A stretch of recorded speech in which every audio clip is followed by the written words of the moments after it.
Hey, what's going down, savages? Welcome to another episode of This Savage Life, episode 41. I want to apologize. Normally, I release the episodes early on Thursday instead of late, like right now. Unfortunately, I'm back. Well, not unfortunately. Fortunately, I guess, for me, I'm back at work since last week. So my schedule's kind of gone completely different now. I'm back full time. So I haven't been really organized with my time right now. I'm still trying to sort out my new schedule, my new routine. So normally I would do the edit on the Wednesday to release the podcast on the Thursday. That didn't happen yesterday. I lost track of time, and it was a bit too late once I realized. So that's why I'm doing it late right now. So yeah, I'm back at work. My company reopened. My boss contacted me, said, listen, you okay to come back to work? And I said, yeah, I felt safe. And to be honest, I had been at home for 9+ weeks. It was starting to, I was starting to get the itch to actually go back to work. I was like, I need this to go forward, I guess. I need to start getting back to normal sooner than later, because there was like this nervous energy that I was starting to feel. I don't know what it was exactly, but I think it had to do with the fact that, after a while being home, even though the government was helping me out, and I was extremely grateful for that, I didn't have that sense of accomplishment. Like, even though I was trying to do a lot at home, helping out obviously in the day-to-day routine, but as far as being some sort of productive and also having just come off like at the beginning of this, I was suffering from a concussion, and I was having to deal with all these symptoms. And so I was, a lot of the days I was spent, recovering and taking the time that I had at home to actually try to speed up the recovery. And so I was resting as much as possible. And then slowly I started working out and started testing it. Symptoms came back, but I took it easy.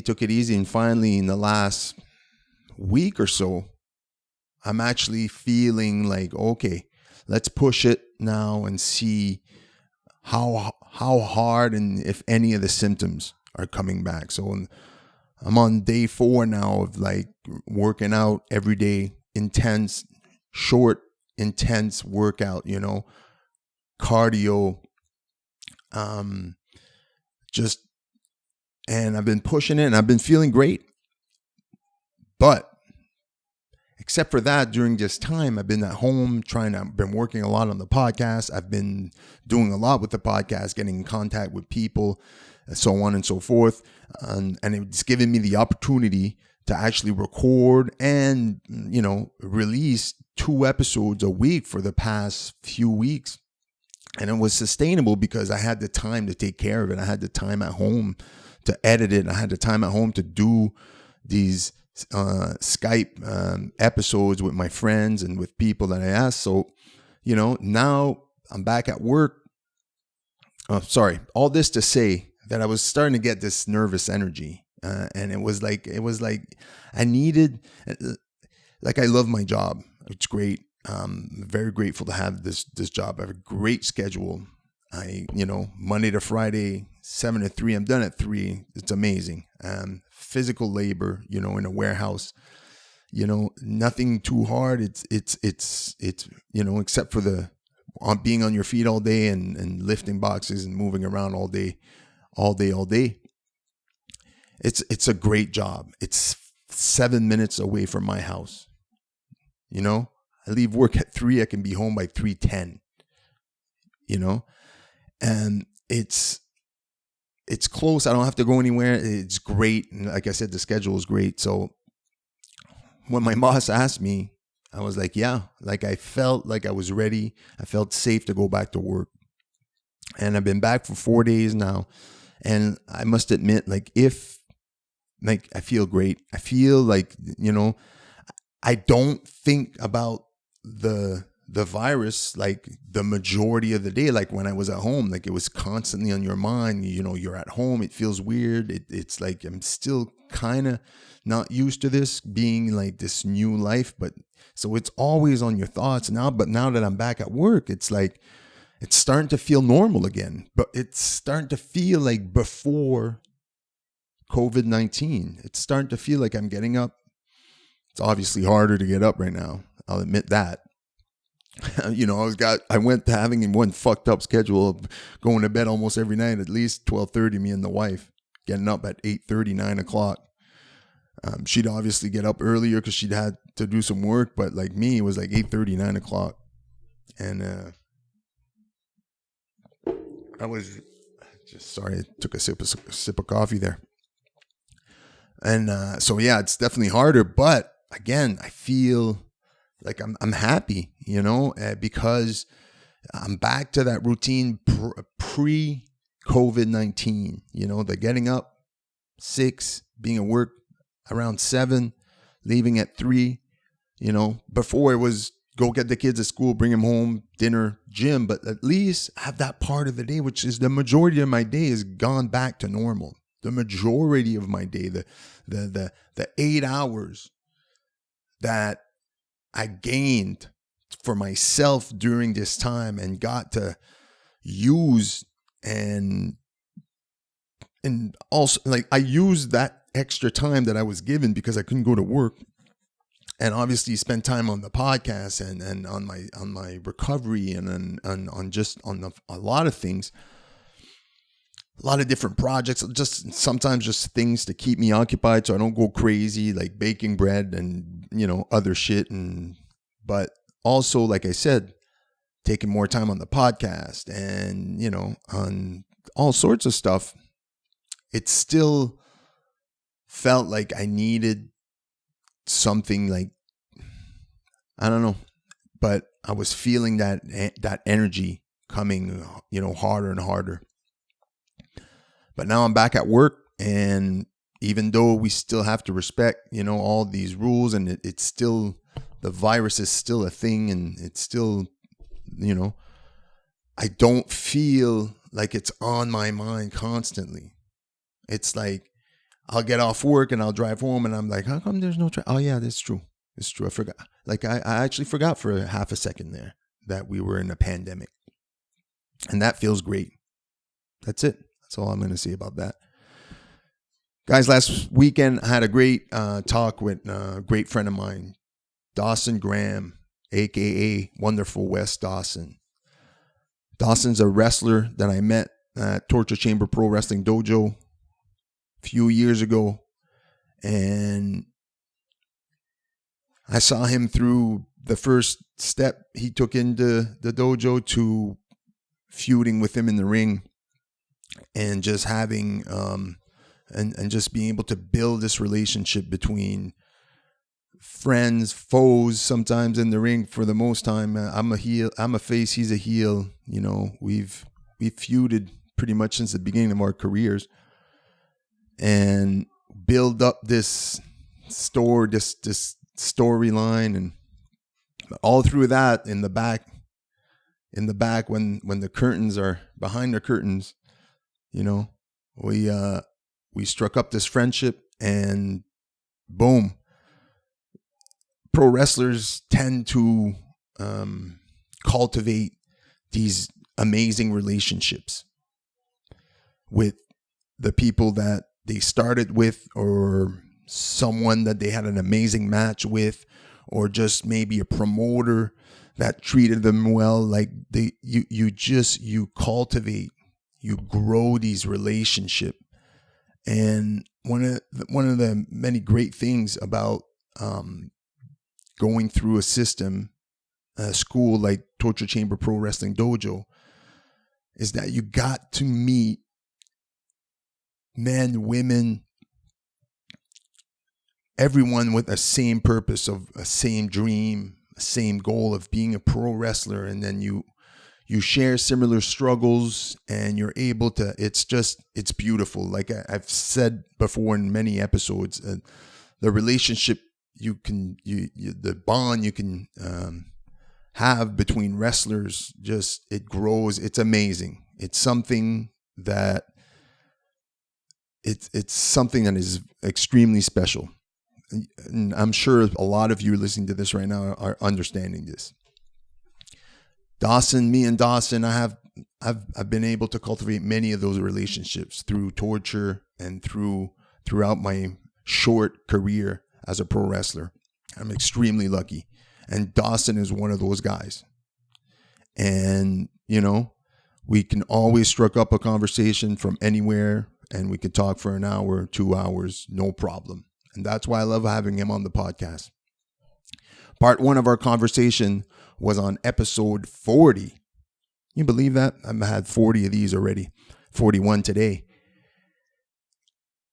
It's amazing. It's amazing. It's consistency, right? You got to be consistent, even if you don't get 1 million views, 1 million downloads, even if you don't get 50 downloads or 50 views, you got to be consistent. You got to believe in what you're doing and enjoy what you're doing. This is what this podcast is.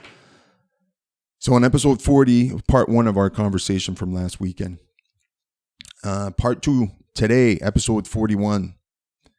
Just like I said, every time he's been on the podcast before, and every time we either get together for the podcast or not, for whatever it is, we're always able to have an amazing conversation. So if you haven't done so,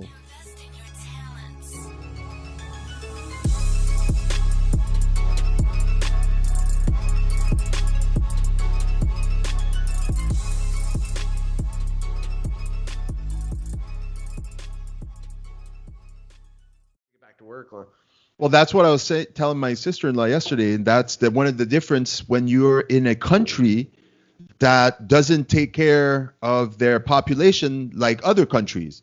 I'm not saying they don't take care of their people. That's not what I mean. I mean the way they do things, like provide free healthcare in Canada. Well, they don't have that in the States.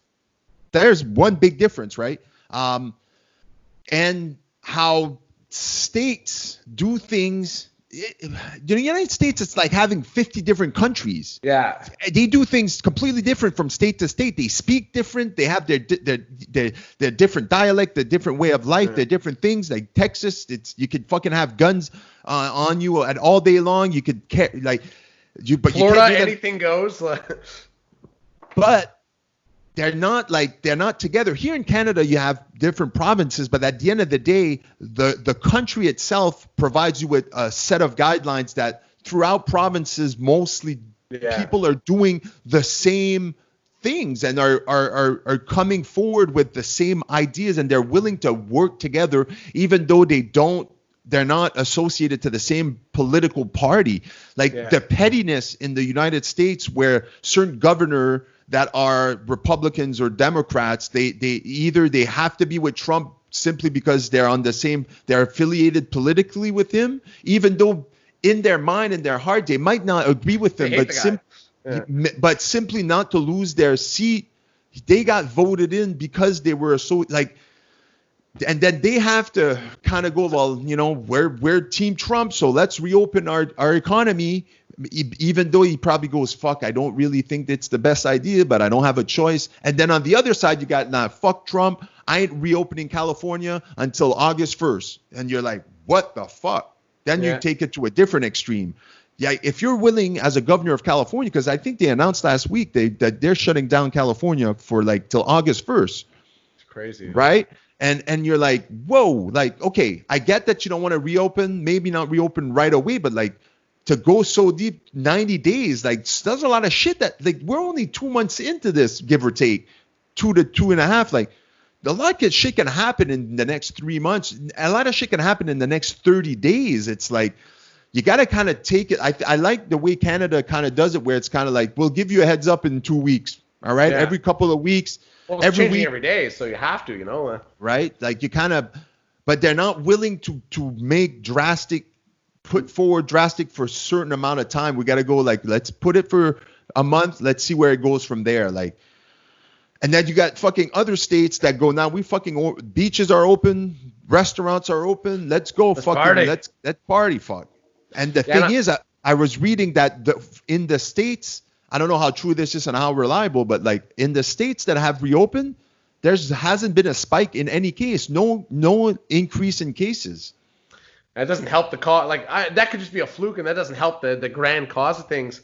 Or the people in power are controlling the flow of information and are just not releasing they're releasing the information that correlates with their agenda, right? Like they're like, hey, look, I fucking showed you. Fucking Florida's been open. All the sports are going to California. Florida is probably the states that's going to profit from this the fucking most. They're welcoming everybody in. That's it, man. Dude, they're talking about doing fucking baseball season in Florida. I think they're talking about doing the rest of the basketball season and like, dude, like their UFC is making 3 UFC events last week. One last Saturday, one on Wednesday, and then one yesterday again. All in the same place. Yeah. Like, fuck, man. Like, California's like, come on in, bitches. Like, we got, fuck the Rona. We got this. Because at least, like, in Canada, like, although, Quebec can be a bit special at times, but for the most part, like, federal changes that happen in one province happens to us all. It's not like in the States where Florida can be a completely different world than somebody living in Maine or in Utah or something like that, Exactly. That's what I mean. Like everybody's affected differently because the way they do it in the States, it's so like it's by individuals, it's by state. Yeah. Here in Canada, you're kind of just like, well, we're all one big country at the end of the day. And as much as you want to shit on the crappier, that's the thing. Like, I never seen that shitting on a different province. Like, I know there's certain provinces that are better maybe economically than others, but at the end of the day, we're all proud to be Canadians. Like, it's not like I'm proud to be from Quebec or I'm proud to be from New Brunswick. It's like I'm proud to be from this country. Yeah, there's some provinces that are easier to make fun of. You want to make fun of like Manitoba or Labrador or something like that. Those are a bit easier to poke fun at. But I mean, I've never once thought I was better than another province because I came from Quebec. We're all Canadians. That's it. Like, I don't really see a difference like that. It's you got the people that they'll shit on like Ontario will shit on Quebec or Quebec will shit on Ontario, whatever the case may be. But yeah, at the end of the day, you're not treating this fucking serious thing. You're all kind of dealing with it with the same mindset. Like even the people that protest that the government should be open, they still, most of them follow the guidelines because they're fucking Canadians. You know what I mean? At the end of the day, they give a shit about their neighbor and they're like, fucking, so-and-so next door is 96 years old. And you're like, but here's the thing though, that the reason why I think I'm loosening up my stance on the, like, the bitches, let's trying to get back to normal. That's, I think should be the focus should be, let's start reopening the economy little by little. And the other focus should be on making sure that we make everybody healthier. Like we educate people on what can make your immune system work better. If the government can focus on those things, then people will start listening to the proper information. You understand what I mean? Like, if the government starts producing media and starts saying, hey, start taking your vitamin D because we've been reading and the doctor's been saying this and saying it works, or start, getting better cardio and start exercising, start losing weight, start doing all this. Then if people start listening to that more and more, then people are going to trust that information. They're like, yeah, we all know what we're not supposed to do, but at least we can all agree, right, that eating healthy and exercising is kind of good for everybody. We can all agree for that, right? We can all agree for that. Okay. And it makes our immune system better, right? We can all agree with that. Yeah, we can all kind of agree with that. Yeah. Even the people that don't feel like exercising, that don't feel like eating, they still know. They still fucking know deep down that eating McDonald's every other day or every day is not fucking healthy for you. Yeah. It's just not. Like, stop telling yourself it is if you truly believe that, because it's not.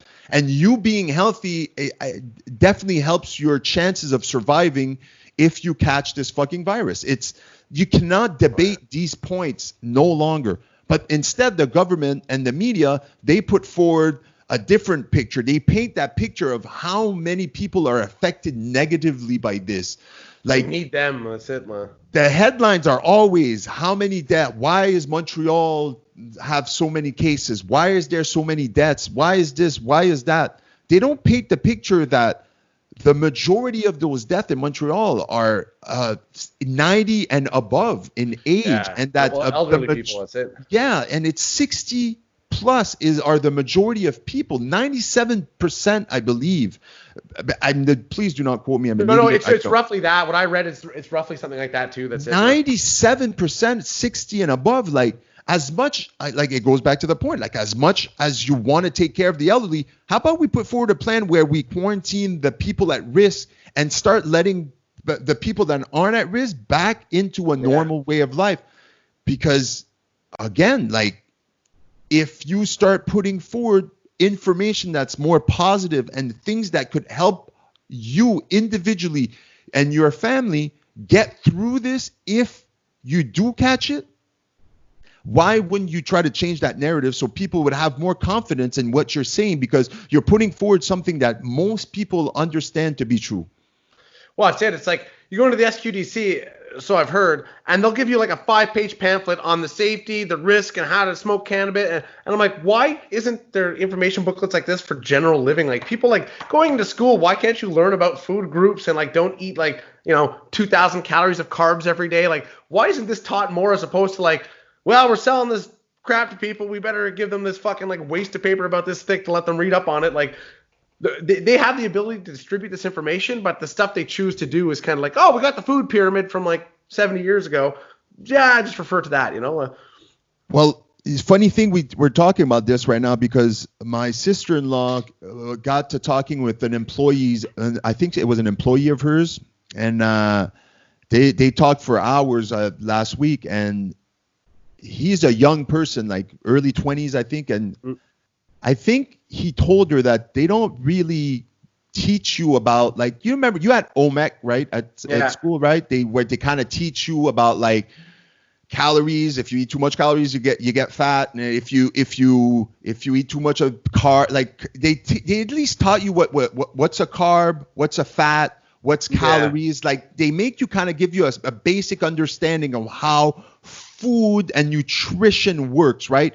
Eat broccoli, good. Eat potato chips, bad. Chocolate, bad. Sweets, sugar, bad. Apparently, they don't teach that shit anymore in school. No, at all. So can you imagine you grow up just thinking that food is food? Because that's a thing. And then you're just willing to put fuel in your body because you think any food is just fuel. It's just, so I need to eat. It's advertised as healthy, so it must be good. That's it.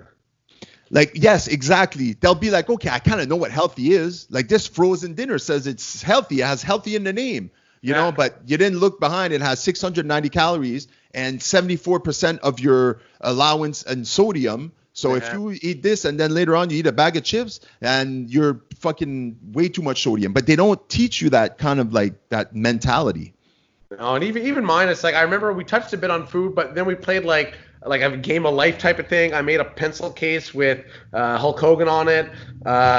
We learned how to put a zipper on something. Like, it was like home ec, but like I don't know. It was made for like what was that show, Road to Avonlea? Like, it was made for like Amish people. It really wasn't usable for the real world, but. Oh man, it's fucked up because it's sad, you know. And one of the things that I've enjoyed of all this is that we get to homeschool our kids. Like, honestly, like, I was said to my wife, like, there's a part of me that wishes I could homeschool my kids. Yeah, well, I guess if you had the time, why not? You know, because at least they're learning it right. They're learning what they need to know, and like, well, I was telling you, I saw on your Instagram first to become a cook. Sorry, go. Yeah, go. Sorry. No, I was gonna say, I just noticed on your stories. I mentioned that to you yesterday. I'm like, I see you becoming like a professional cook now. All the stuff you're baking. I was like, at least now you have an opportunity to do that. You know. A part of me does it because I want to kill time and I need to learn new skills. Like, I'm constantly someone that needs to learn new stuff and feel like I'm improving at life skills, right? And baking is fun to do for me. Like, there's just something about baking. It's like fucking therapy. And now making bread. Like, I just made bread before this. Okay. I got up this morning. I made pancakes for the family. I went into making whole wheat bread because I never made whole wheat. I've done bread 2 or 3 times now, but I'm like, I want to try whole wheat. So I made whole wheat bread. So I made bread before this. I do these things because I can't, I find that too many people during this time have become observers. They just sit back, they observe, and they don't become part of society anymore. Like, even for their small circle. Like, I do it for my mental health, because I know if I don't do anything with this energy, or if I don't learn new skills, I am going to go crazy. So I do all those things, but it's like the homeschool thing. It's like, you want, like, I would want to homeschool my kids because I have a standard of way of living. My standard of life is not the same as your standard of life, right? And everybody's individually different, right? Like, I want to live my life a certain way, and I'm more the type to not go along with the flow in society. Like, I'd rather do my own thing, and if you're not happy with that, then you could just fuck off, and I'm just gonna do this, right? Yeah. So that's why I always would like to like have the time and the ability to homeschool my kids. The fact of the matter is, I do not have the fucking ounce of patience to teach my kid for more than 5 minutes. So during this time, I'm in charge of teaching them martial arts, which I believe should be something that schools are teaching, self-defense, all that thing. I implemented that in the curriculum that we had at home because I believe that those things, for the way I want to live my life, and I think it'd be beneficial for kids and that's what I want. It might not be what you believe, but the thing with all this is that we're all free to do the things however we want it. We have that freedom of being whoever we want to be.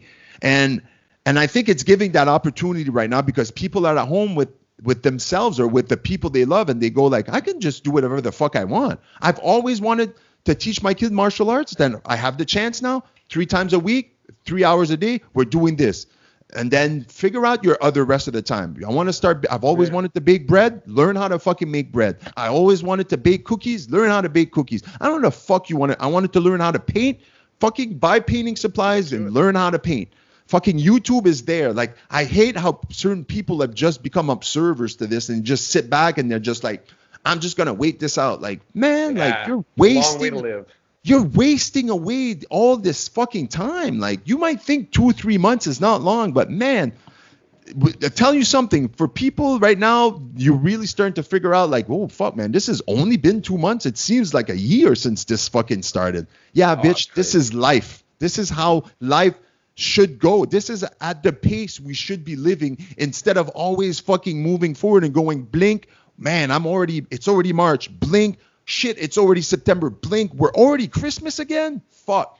At Christmas this year, we'll be like, man, this year was long. Yeah, man, this year was long because you actually slowed down. You actually stopped worrying and stopped trying to fast forward through life and always looking forward. If you're always looking forward, you're never going to enjoy the fucking journey. You're always trying to go like, what's the next step in my career? What's the next step in my nutrition? What's like, motherfucker, enjoy the fucking what you're doing in the moment and how you're trying to interact with the people that are in your life instead of just wanting to always want something that's in front of your nose that you're chasing.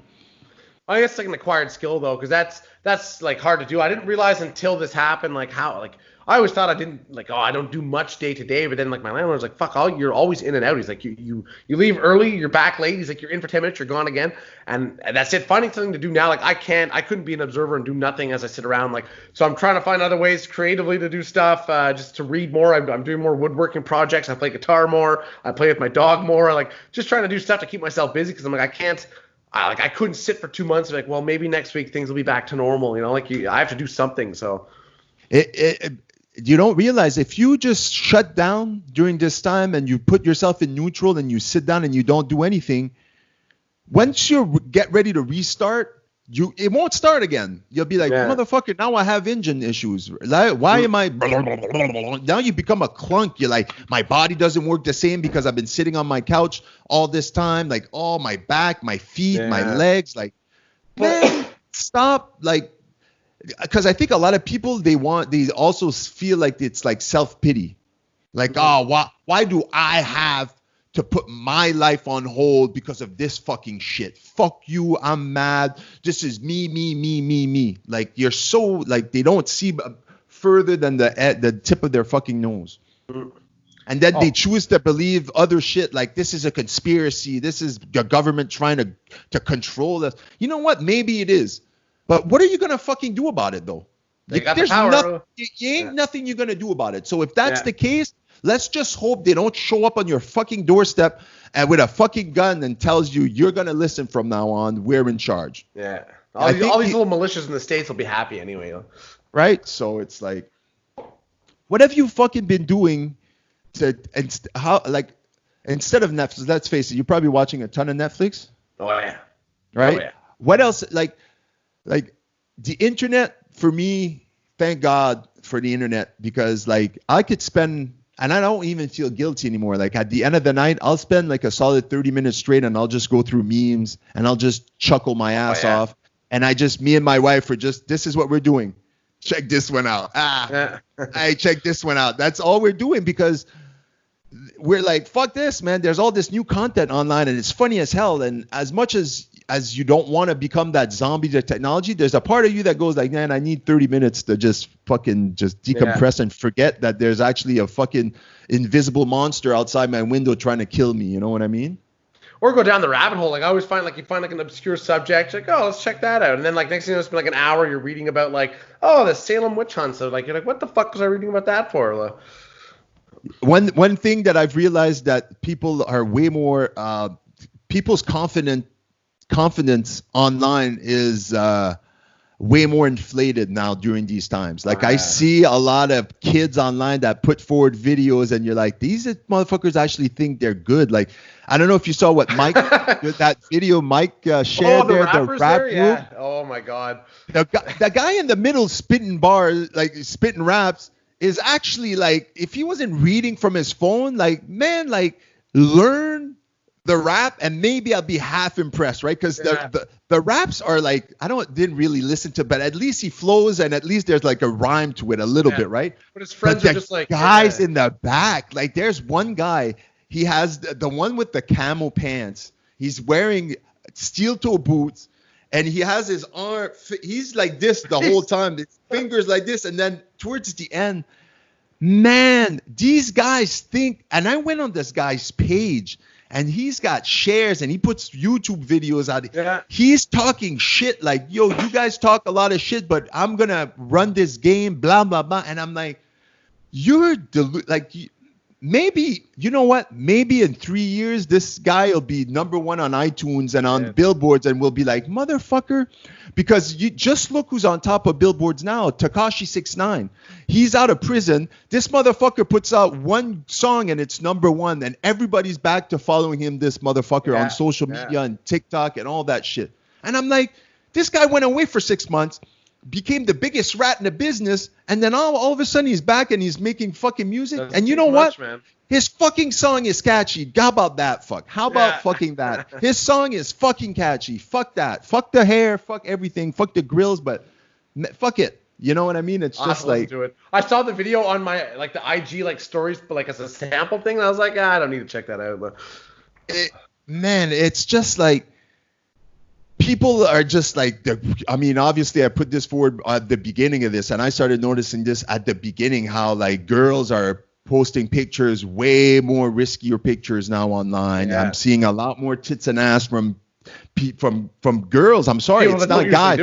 It's not guys. I'm not talking, I don't want to generalize, but it's a fact. On my timeline, there's people that are not necessarily that I know personally, but just like people that I follow either in the fitness. Like I follow a lot of like CrossFitters and fitness guys, girls, doesn't matter. I follow a lot of wrestlers that I never met before just because we share the same, we're in the same business. Whatever and then I follow the internet skanks once in a while. There's a few of them on my timeline. I'm like, yo, there's a lot of tits and ass and I'm going to enjoy this content. I'm not ashamed to admit it. But man, these ones, the ones that were already putting their tits and ass on Instagram, these ones ramped it up where now I'm starting to see bush angles and nipples. Like, dude, that was a nipple there. I could see your nipple through that thing. Like, you're not even trying to hide it at all. Yeah. And then you got the ones that are just like, whoa, like Well, you've never posted anything like this before. Those entry-level skanks are stealing the likes. That's it. So they got to step up their game in order to get those likes back now. But imagine if you're someone that your whole life you're beautiful. I'm talking men and women here. I'm talking because there's men that are like this too, where every time you go out in public, people look at you because you're just good looking. We all know what the standard is for good looking men and women. There's a standard. Some of us might deviate from that standard, but at the end of the day, for the most part, that standard is a wide spectrum, but there's a standard in what society deems to be beautiful or not. I don't care what people say. I'm sorry, but there is.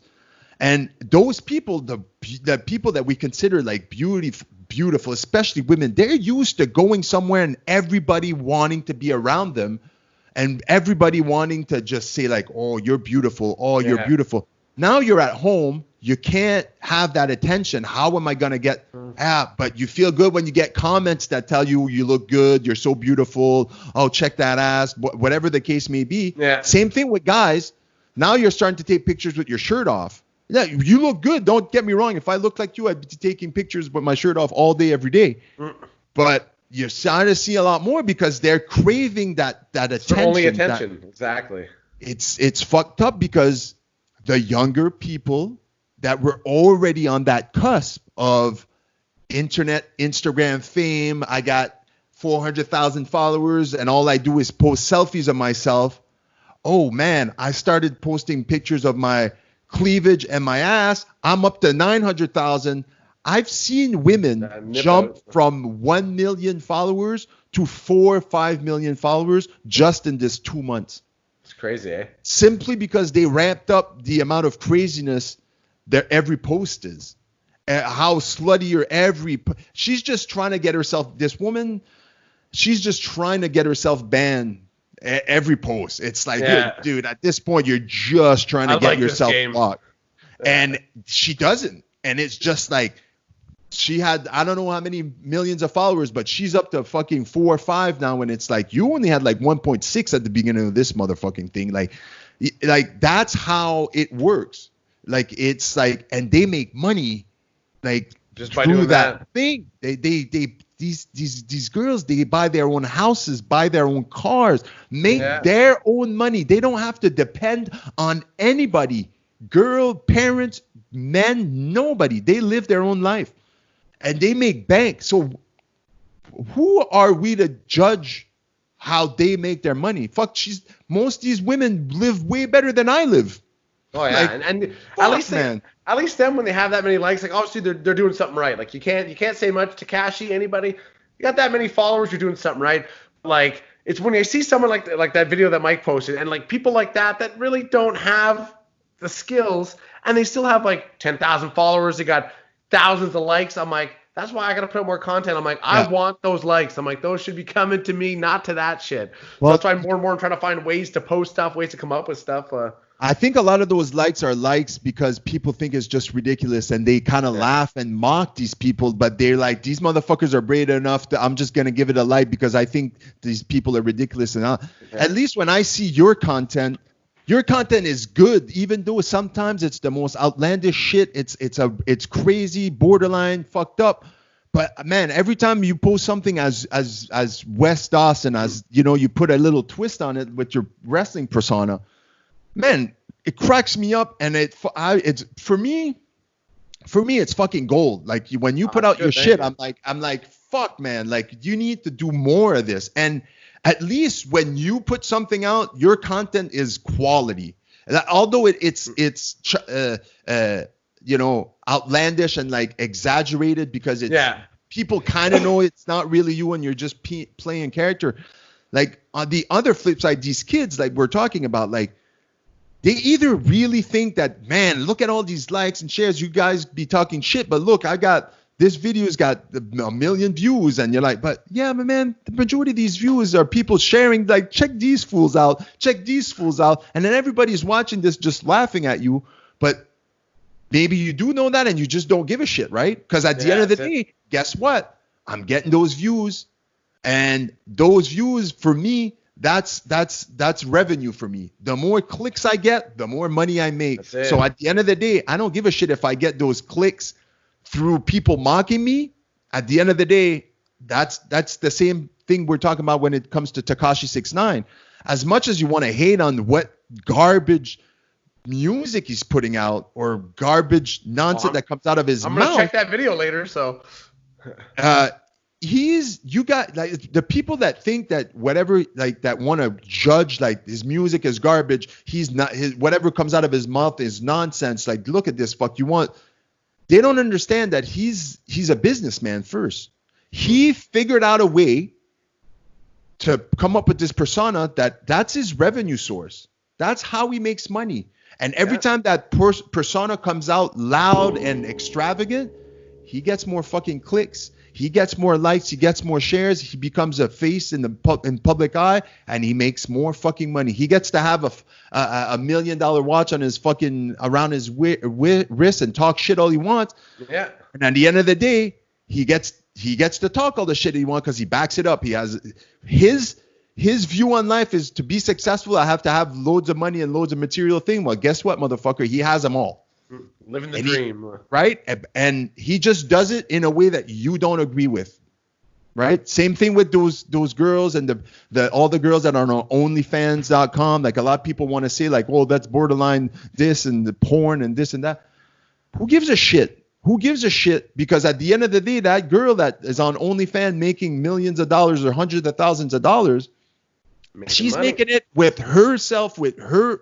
She isn't relying on anybody else to do that. And people are fucking paying to watch her. So fuck what? Like, you're going to talk shit about those people? I'd do it, Christ. Why not? Right? Like, it's like, it's a bit of, there's a hypocrite people because a lot of people that want to talk shit, like you said, they probably would do them themselves if they were in that position. If they knew how much money they were making by talking this nonsense, they'd be like, man, maybe I should fucking talk that nonsense. That's why I've been preaching, like, at the end of the day, it doesn't matter if you get 2 views. I don't care if I get 2 downloads for podcasts. I believe it. This is what I like to do. This is what I enjoy to do. And if I want to speak my mind through this medium, then I'm going to fucking speak my mind through this medium. Yeah. And if 2 people want to listen to it, then 2 people can listen to it. If 2 million people want to listen to it, then 2 million people can listen. My opinion and my way of doing things isn't going to change. Isn't going to change versus 2 million. You're going to get the same message. You're going to get the same person. Yeah. So like the problem is that a lot of people, they start liking those shares and then they start trying to figure out why am I getting so much? And then they cater to those people. No, man, just be yourself. And if that being yourself, certain people are just going to start seeing how genuine and transparent you are. And they're going to be like, at least, like, I don't always agree with this motherfucker, but at least I can respect how he provides his message, through social media, unfortunately, Well, it's everything I post. I always pay attention to detail. And I said the same thing. I don't mind. Like, me, it's not based on the number of views, is how much effort I put into stuff I do. Like, whether it's a printout, whether it's a promo. Like, I love doing promos, but now I can't really do them now because there's no wrestling. So I'm just trying to find new reasons to post new ideas. And like, just by doing that, I'm like, I'll never half-ass anything I do because if I'm going to watch a video that somebody made online, if I see they're half-assing shit, I don't want to watch it. Like, I like the fact that there's passion in it. The guy wanted it. He like, they always say, like, if you believe what you're saying, other people will too. And that's true. If you make a podcast and you're unsure what you're saying and you're like, oh, no, like, listeners won't buy into that shit. They're going to know that you're full of shit. You know what? And I've talked openly about this. I talked about it in my intro, my last episode, is that a lot of the times when I turn this mic on and I'm not having a conversation with someone and it's just by myself, I don't sound the same. Because it's hard. When the minute the microphone is in front of your face, you're trying to sound like someone because you think you have to sound a certain way when you're recording a podcast, because you have this image in your mind of this radio guy that you've been listening to all your life, and you think there's a part of your brain that just automatically goes there because it associates what you're doing right now. So right now, me and you are having conversation. I would talk like this if we were face to face and there was no microphone. It gets easier because I do it more and more. But at the beginning, the minute I'd have a microphone, I wouldn't sound like myself. I would mumble my words. Like, sometimes you catch me mumbling my words. It's because I'm trying to follow the rules of when the mic's on. Don't let it be dead air for too long. Not too many hums and well then on little. Just be efficient. The more you do these, the more I do these podcasts, the more I become efficient with my words. I use less words to convey the message, so it becomes way more efficient, right? But I can only get there by doing these every week, twice a week, 3 times a week. I don't care if 2 out of the 3 I release aren't as good as the one, but it's a process. And I always try to have someone on where I can have a conversation where I think that conversation might be beneficial or at least entertaining to someone, right? Like I'll never have anybody on that I don't think that I could have an honest and entertaining conversation, interesting conversation. I'll never have that. If I don't think that me and that person can gel in a way where people are going to want to listen to our conversation, I don't invite those types of people. And it's not because I don't want them on and it's because I hate on them or I just don't agree. It's just that I'm not there yet. I'm not to the point where I could have someone where I need to either carry the conversation in a certain way or provide some sort of control on where the conversation leads towards. The better I get at these, the more I'm going to have people that I either don't know or that I don't necessarily trust because I just don't know them well enough, or I'm willing to have a good conversation. Because sometimes you just don't have good conversation with people. There's something that doesn't click. Well, it's like carrying somebody in a match, like the more experience you have, if the other person is nervous, they don't know what to do, you can kind of cover that up for them. Whereas if you're just starting too, the more you do it, the more relaxed you'll be at doing it. And you're talking about finding that radio voice. I find I've been recording something for a little side project, and the more I would try and think not to say and not to breathe too loudly into the mic, I was killing my thought process. And then I would stop and what the hell was I thinking? So I was like, if I just went naturally, I found it was so much easier to do than trying to build that, trying to match up the Wes Dawson persona with what I was recording. And that's why you got to get to a point where you're comfortable in forgetting there's a microphone in front of you. Yeah. Especially when having a conversation with this, I always find myself finicking with the microphone and it breaks my spirit. So the weed is not helping. The concussions aren't helping. And the fidgeting and thinking about not doing all these things and not breathing in the microphone and not saying and just, man, at the end of the day, you're just trying to speak where it sounds like an actual normal conversation. Like you're not forcing the words that are coming out of your mouth. And it's hard to do when you have a microphone and also, it's hard to do when you constantly think that someone is listening to this conversation as we're talking right now. Because even though I'm recording it right now and I haven't released it yet, the people that are hearing me say these words right now are people that have downloaded it. So it's like, if you constantly think oh my God, I have 50 people listening to this. Oh my God, I have 100 people. Oh my God, I have 1 million people listening to this. If you constantly think about that, you're going to find yourself catering to a certain style because you're trying to not fuck up, or you kind of just have to turn the microphone on sometimes and just warm up whatever way you feel like warming up. And then you just kind of have to let it flow. And if you happen to bump into the microphone, then you fucking bump into the microphone. People record these podcasts in way shittier conditions than I do them, and I can't worry about my little rinky-dink setup right now because it's probably better than 90% of most people that release podcasts. Yeah.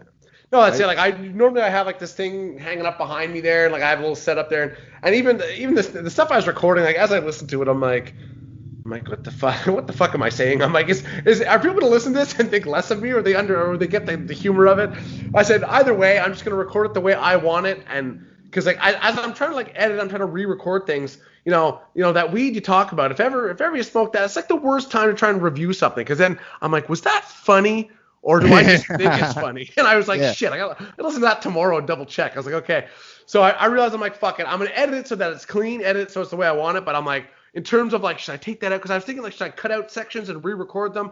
And I was like, the whole spirit of what I was doing was that I wanted to just start, end, and no planning, just kind of, it's like this, but a lot dumber. It's it's not like a scripted thing I'm doing. It's more ad-libbing, but it's obviously I go off the rails with everything I'm saying, but what you were talking about earlier about you pay more attention to videos that took great effort to make, right? Yeah. Do you know where that community is really prevalent? It's on TikTok. Okay. TikTok videos, you'll scroll through, because I'll admit it, I don't give a shit how much hate I get. Like, my kids are on TikTok. They're of a certain age where TikTok is the only thing. TikTok is life. My son, it's TikTok and PS4. It's Fortnite, TikTok, Fortnite, TikTok. Yeah. It's life. My daughter, same thing. I don't give a shit. People hate on that. My daughter's 6. She has a phone at home. I allow her to go on TikTok. She does all these TikTok dances. Who gives a shit? I try to curate the content that she does see, but it's fucking part of life. Like, who am I to stop her? You know, I know I'm a parent. That's not what I mean, but it's that sounded bad. You're not gonna raise her Amish, you know. That's it. Anyway, that's not my point. My point is, I've created an account on TikTok because I'm like, let me see. Number one, I created it so I could follow my kids and what my kids, especially my son, because he posts a lot on TikTok, and I wanted to see what kind of nonsense, fucking stupid shit a 11-year-old posts, right? I also want to control what he sees and what he hears, right? So I created an account, but through creating the account, I kind of fell in love with that fucking social media platform. And a lot of the time, people will like your videos if they know it took a long time to do. And there's a lot of creative shit on TikTok, man. It's not just TikTok dances. I want to embrace it. I find it's a cool medium, but it's just like, I can't. I don't understand it. Here's what I recommend. You have to give it time, because here's the thing. TikTok will adjust what is on your feed the more videos you like of what you like. So the more you use it, the more you like videos that you think are cool and that took long time to do, or that are funny. Or I like a lot of videos that are you know what are the videos? I'll tell you this. I'll tell you the story. So I started making these TikTok videos. I would copy, I would take a clip from Step Brother, and I would reproduce it, right? Yeah. Just because I want it to be funny. But then after a few videos, I decided one day, because I had seen somebody do something like that, I said, you know what? I'm gonna TikTok my smoothies, and I'm gonna do ingredient by ingredient, and I'm gonna do it for 60 seconds. I did a few of those videos. One of those videos right now is up to 250,000 views. Wow. I've gotten almost 5,000 likes, and it keeps getting likes and views every single day because people see it, they like it, and they save it on they add to favorite, right? They do that because they're going to go later on when I have time. I'm going to reproduce that smoothie, and I want to know that video. So they save it. And I believe the more the people save and the more people share that video, the more it keeps showing up on people's feed. Because it's not like Instagram where you're only seeing on your feed from people you follow. Because you don't need to follow anybody, and your feed is just going to refresh. If you swipe up, you're just going to see crazy shit. So if you start interacting with TikTok and start liking videos, it's just going to keep shooting content that it starts knowing that you're going to enjoy. So all that bullshit that you're like, I can't believe this is TikTok. Filter out. It starts filtering out, and then I'm like, I'll swipe and I'm like, holy shit, check this out. And I show my wife, she's like, oh yeah, save that. It'll be like a pasta dish. It'll be like a way to do all stuff that I'm like, I'm going to use that later. That's simple. Cookie recipe, 60 seconds. Holy shit. Save. I tried it. It worked. I'm like, stuff like that. But at first, you're going to see so much garbage where you're like, today's youth. But yeah, because I just found some of it lack creativity. It's like my buddy was trying to show me. He's like, no, because I'm like, yeah, but you're just redoing what somebody did originally. And I'm like, I find what the fuck? Yeah, that a lot of people use TikTok like that. The majority of people will use. My son, he'll find something he thinks is funny, and then he recreates it because you can use the same sound. He's not even using his voice. I told my son, I said, if you want to have, because he's like, how come you fucking get 250,000 and my videos don't see nothing, blah, blah, blah. I said, you have to create content, number one, that's original. Stop copying content that you see and reproducing it. Or something that people are going to want to save and show other people, or that they're going to want to save because they want to reproduce them themselves. You got to cater to those people sometimes. Yeah. They don't think like that. A lot of the youth now, they just go, look at me, look at me, look at me, look at me. And then the rare occasion where somebody that goes, look at me, does something cool, share. That guy blows up. Oh, that person is TikTok famous, and then everybody wants to be TikTok famous. Oh, maybe if I do this. But I'm telling you, like, as much as I sound maybe like a fucking douchebag, you have to give TikTok a chance because I will. I downloaded it. I never used it though. That's it. Look, it's just something that honestly, I don't think it's gonna go away. Like a lot of people thought it's just gonna be a flash in the pan, but I honestly think it's not gonna go away. But that's just me. I mean, obviously there's something else that's gonna come out and it's gonna replace and it's gonna weed out the Instagram and it's gonna weed out the Facebook. Like it's in it. Like you can't think that something else is not gonna come out because it's if you look out through history, you'll notice that there's always something. Yeah, there's always something. Well, it's like Vine was so big for a while too, but that one, I don't know what the hell ever happened to Vine, but I think it was limited. It got squished when Instagram started offering the same 15 seconds in their live stories. Oh, okay. Oh, it's true. Yeah. Once that happened, Vine was done. It was finished because you could do so much more with fucking Instagram and you could post pictures as well. So Vine, you couldn't do that, right? An hour and a half, man. Not bad, eh? Fucking conversation probably went off the rail. Like I said, I never planned these fucking things out. I'm like, it's fucking Dawson. We're gonna fucking hit record, and I'm gonna start talking, and it's gonna lead somewhere. I can't wait for the day where me and my guests don't talk about the coronavirus. You know what I mean? Yeah, that's it, man. It's I'm not mad. It's just that it's right now. It's everybody talks about it. You need to talk about it. It's something. Not to. Yeah, it's super hard not to. But I'm really looking forward to the time where I could just hit record and not for whatever amount of time we're talking, we don't mention this fucking virus. Can't wait, man. Oh my God. Tell the people where they can find you on the internet. You'll find me mainly, like I use Facebook and Instagram, but like my Facebook's just kind of a clone of my Instagram. This is the main thing I use. So it's at wesdawson.tcprodojo. And hopefully in the coming weeks, I'll have something new to share with you guys. I'm working on something, but like I said, it's a dangerous rabbit hole that I'm going down. So I got to clean it up a bit, then I'll be good to go. I say that people are like, why is he saying that? I'm like, I'm saying that because I know what it is, fuck. And I'm like, I want him to hurry up with this shit so I can make fucking content. Because I know how good this fucking content is. I want the fucking people to know how fucking good it is. That's the plan. Share this with the world. I'll be Lord of TikTok by the end of the summer. You're the best. You're one of the best motherfuckers, man. Just put it out there. People that don't like it, they can straight fuck off, right? It's like, I'm telling you, it's gold, man. It's gold. Whatever that fucking. Forward. Thanks a lot for doing this again, man. And hopefully we'll probably be doing this. It's like there's.